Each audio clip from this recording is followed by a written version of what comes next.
Y aquí seguimos, en vivo por la pantalla de DNews, este 7 de octubre de 2025, programa especial, son 2 años de uno de los ataques terroristas más espeluznantes que se han visto en el mundo en las últimas décadas y sin duda un ataque que cambia el mapa del Medio Oriente y que cambia el mapa del mundo en muchos sentidos. Y es lo que estamos tratando de hacer hoy.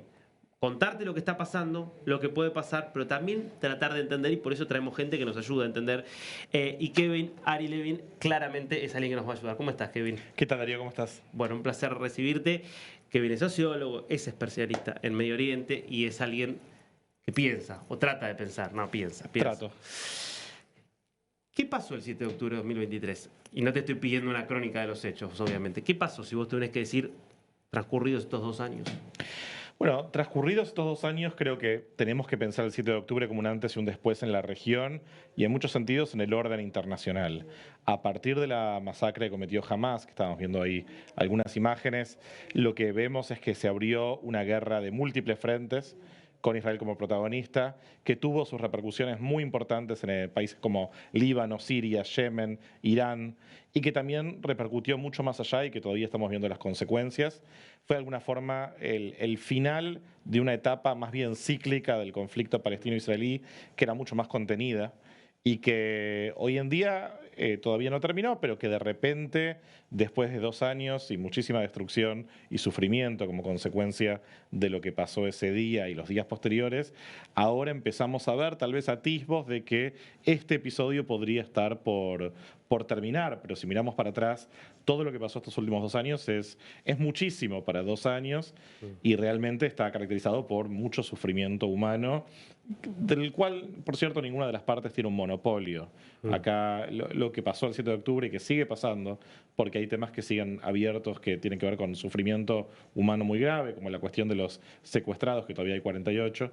Creo que nos va a dejar una fecha que va a ser recordada de forma trágica y con consecuencias que creo que todavía no terminamos del todo de ver. ¿Qué buscó Hamás? Hamás buscó, me parece, varias cosas. A nivel internacional, Hamás buscó dar marcha atrás, paralizar y dar marcha atrás en un proceso de normalización y de integración de Israel con la región. Si nosotros miramos lo que había pasado a partir del año 2020 con los acuerdos de Abraham, Israel empezaba a desarrollar vínculos comerciales, vínculos políticos, diplomáticos, con países que históricamente se habían mantenido alejados de Israel por entender que la cuestión palestina funcionaba como una especie de veto ante la normalización de Israel dentro de la región. Eso se venía dejando atrás, sin olvidarse la cuestión palestina y la cuestión del sufrimiento del pueblo palestino y sus aspiraciones, que pueden ser legítimas a un Estado nacional, pero entendiendo que Israel era un socio legítimo y sobre todo un aliado potencial ante otras amenazas como Irán y sus aliados en la región. Jamás buscó parar eso. Y creo que en cierto sentido tuvo éxito en este objetivo. Quiso también dar una disputa al interior de lo que es la interna palestina para mostrar que jamás podía llegar a reivindicar, reclamar su lugar como la principal organización política dentro de la política palestina, disputándole ese lugar a Fatah, que es históricamente la principal agrupación política palestina, quienes gobiernan en Cisjordania, el otro territorio poblado por los palestinos. Sin poder llamar a elecciones porque las pierden, ¿no? Sin llamar a elecciones, de una forma absolutamente no democrática. La última vez que hubo la perdieron con Hamás, precisamente. Exactamente, que fueron elecciones legislativas. Y creo que también buscaron, y tuvieron éxito, en llevar el tema palestino al centro de la agenda. Ahora, esto también pasó en los años 70, cuando esto se produce a través de la violencia, a través del terrorismo. A la larga, esto no fue una experiencia feliz para el pueblo palestino. Y creo que también lo que considero más exitosamente fue aislar a Israel con un abandono y una negligencia, un desinterés absoluto por la vida de los palestinos. Porque podemos pensar, y esto lo vimos, todavía no vi este año, pero hace un año cuando se cumplió el primer aniversario de la masacre, jamás seguía considerando esto un éxito.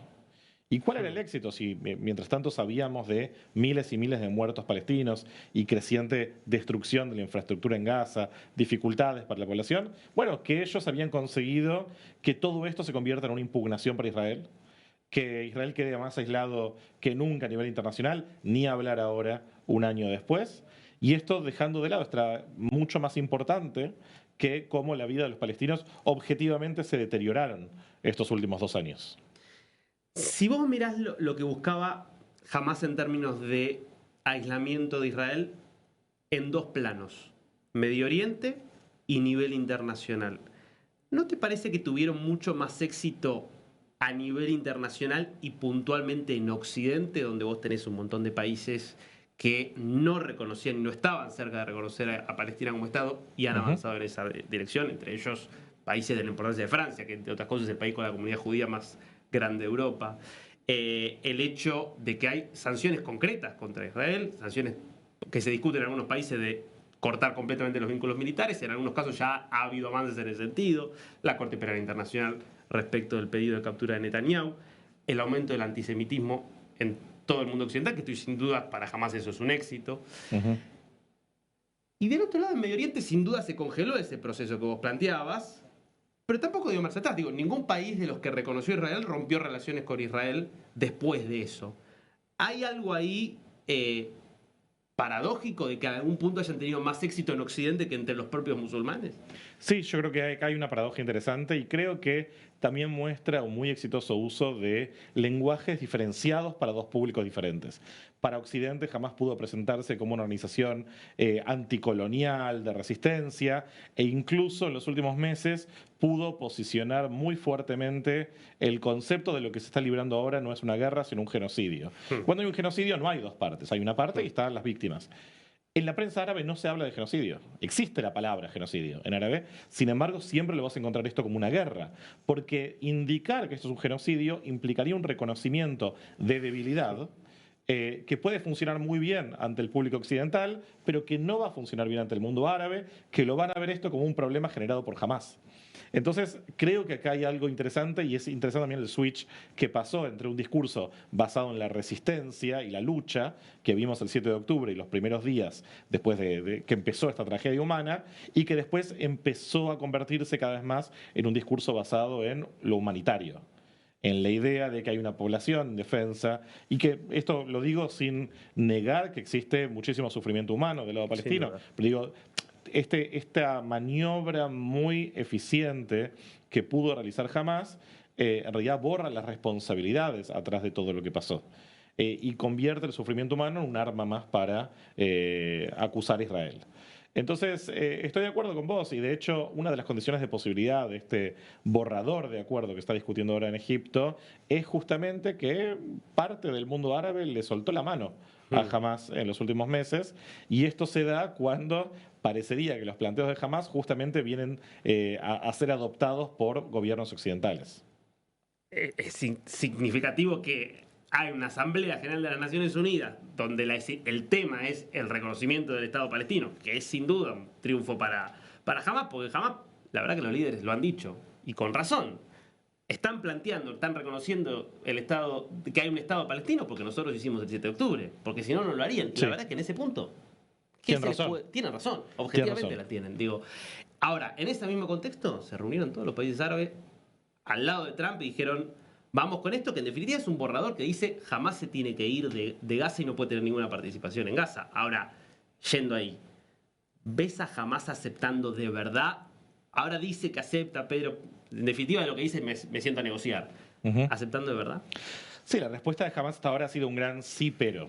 Y en realidad, para retrasar un poquito el ultimátum que les puso la Casa Blanca, que era que tenían que responder para el domingo pasado, lo que hicieron fue reafirmar, en otras palabras, lo que Hamás ya oficialmente se había comprometido, que es que no pretende gobernar el futuro de la Franja de Gaza y que va a liberar a los secuestrados. Ahora, faltan algunos de los puntos más importantes de este acuerdo, que tiene que ver con, yo diría, 3 puntos principales. El cronograma de implementación, sobre todo de la retirada israelí que está poco definida en la propuesta que fue presentada hasta ahora. La cuestión de las armas, si Hamás realmente va a entregar las armas o no, y a quién le va a entregar las armas. Esto es un tema muy importante porque la retirada israelí, sin que Hamás suelte las armas, se desprenda de las armas, implica la posibilidad de que Hamás vuelva a tomar el control del territorio de parte de él. Y creo que este es un tema que va a ser esencial ahora para las discusiones que están teniendo en Cairo.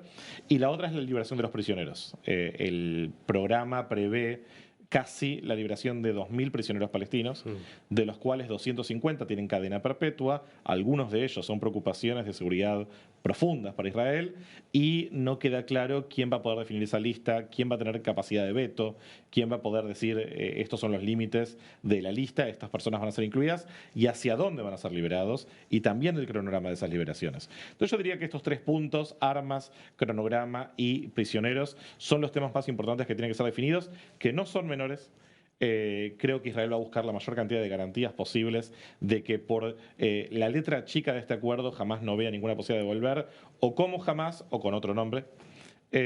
Y creo que todavía queda un camino por recorrer, pero al mismo tiempo hay una fuerte presión internacional. Estados Unidos habla de poder resolver esto en cuestión de días, ni semanas, ni meses. Y al mismo tiempo la sensación, al menos por ahora, de que países que hasta ahora fueron realmente posibilitadores de la presencia de Hamas en el territorio como lo vemos hoy, como Qatar, que parecen haber tomado otro rumbo y están priorizando otro tipo de agenda internacional. Tal vez por la dinámica de la guerra, al entender que sus vínculos con Estados Unidos y el mundo occidental corrían riesgo en caso de continuar su apoyo a Hamas, pero todavía es temprano para ver quién va a ser el ganador de estas negociaciones que recién empiezan. Supongamos que esto de alguna forma se resuelve. El pacto, así tal cual lo presenta Trump, seguramente no será, pero hay alguna forma de cierre de este conflicto. Trump vende que esto va a ser el cierre del conflicto palestino-israelí y dice vamos a terminar con un conflicto de 3.000 años. Sabemos que eso no es así. En todo caso, podrá cerrar esta guerra, que por cierto no es poco. Y el conflicto de fondo, el conflicto palestino-israelí de fondo, ¿qué señales ves de que se pueda resolver? ¿Cómo queda ese conflicto? Porque lo que yo veo en el territorio es, de un lado, una posición que hoy, yo no te digo que es unánime en Israel, pero que debe ser muy mayoritaria, que es, no va a haber un Estado palestino. Nosotros no es una posición ya de Netanyahu, digamos. Es una posición que me parece que hoy tiene un consenso generalizado en Israel. Después del 7 de octubre no hay chance de que haya un Estado palestino. Y del otro lado, uno ve que entre las generaciones más jóvenes de palestinos, y hay muchos testimonios de esto, sigue habiendo un odio hacia el judío, hacia el israelí, que no parece poder resolverse. Es una excelente pregunta. El acuerdo en realidad es muy flojo en detalles, específicamente cuando habla del futuro más lejano. Y es verdad que este acuerdo no busca resolver el conflicto para siempre, un conflicto que yo no diría que tiene 3.000 años, pero que sí, más de un siglo.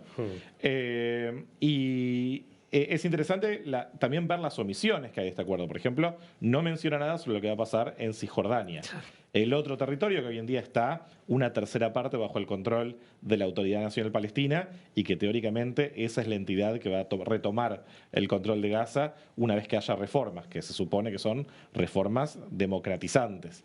Hay un punto muy interesante en el acuerdo que dice que tiene que empezar a haber un proceso de diálogo interreligioso, de desradicalización de ambas partes, de repente dice, como alguna especie de charlas de acercamiento y que tal vez algún día empiece a haber negociaciones por un Estado palestino. Como vos decías, la fe que hay, sobre todo del lado israelí, en una solución de 2 estados, que es la postura que tomó las Naciones Unidas oficial para resolver el conflicto, está en una baja histórica en los últimos 2 años. Y eso creo que es una de las grandes víctimas del 7 de octubre y todo lo que pasó después. La idea de que quienes más creían en la posibilidad y la necesidad de un acuerdo político, una solución diplomática, hoy en día esa posición está debilitada en Israel. Sin embargo, la opinión pública también está moldeada por los acontecimientos. Al día de hoy no parecería haber una solución alternativa a este conflicto que cumpla los objetivos o tantos de los objetivos de ambas partes. La alternativa parece ser aceptar que de alguna forma va a haber un conflicto durante mucho tiempo más, tal vez de baja intensidad como existía antes del 7 de octubre del 2023, con algunas explosiones esporádicas. Y eso es algo que lamentablemente hoy en día muchos están dispuestos a aceptar como el mal menor frente a esta situación. Sin duda es mejor que lo que está pasando ahora. Ahora es imposible pensar una solución más a largo plazo en tanto siga la guerra, en tanto siga habiendo secuestrados, en tanto los israelíes sigan conviviendo con la idea de una organización terrorista que controla un territorio vecino. Y esto es muy importante. El 7 de octubre cambió el cálculo de riesgo que el israelí promedio estaba dispuesto a aceptar. Si hasta ese momento la idea de un enclave gobernado por una organización terrorista era aceptable porque la alternativa era peor, después del 7 de octubre ese cálculo cambió radicalmente y de repente los israelíes veían como una amenaza existencial no solo Hamás, sino también la fortaleza de Hezbollah y el problema de los hutíes en Yemen y la amenaza nuclear iraní. Y entonces estas opciones que siempre estuvieron sobre la mesa de resolver estos conflictos latentes por la estrategia militar, de repente se vieron mucho más legitimados a nivel interno y también internacionalmente, porque Estados Unidos también vio en esto la necesidad de alguna forma, sacudir la región. Entonces, creo que necesitamos un proceso de estabilización, no solo para Gaza, sino para toda la región, y a partir de ahí empezar a pensar tal vez en soluciones un poquito más creativas. Kevin, te hago una última pregunta. Vos estudias Medio Oriente, pero vos lo has explicado muy bien. Este conflicto ha atravesado el orden mundial. Y te quiero preguntar por lo que está pasando en Occidente, donde la sensación es que hoy el Estado de Israel ha perdido mucha legitimidad. Legitimidad entendida acá en el término de aceptación de que tiene que haber un Estado judío en Medio Oriente, que era algo que era bastante consensuado, salvo por la extrema derecha antes y por ahí un sector de la extrema izquierda. Hoy es una sensación que está discutido esto, por lo menos en parte de la opinión pública, sin duda en un sector muy importante del mundo intelectual y del mundo político ligado al mundo intelectual. Y de la mano de eso ha crecido el antisemitismo de forma fenomenal también, y hay múltiples registros de esto. ¿Ves señales de que eso se pueda revertir? ¿Cómo imaginás que eso podría revertirse? ¿O ahí la sensación es que esto va a ser complicado por bastante tiempo? Es algo que un poquito, te confieso, Darío, que me saca a mí el sueño. La idea de si estamos ante algo temporal o en realidad, si miramos en términos históricos, tal vez la legitimidad no solo del Estado judío, sino también de la presencia judía, es una excepcionalidad histórica que tuvimos en las últimas décadas. Correcto. Al menos si miramos a largo plazo en la historia. Sobre lo que va a pasar en el futuro no lo sé.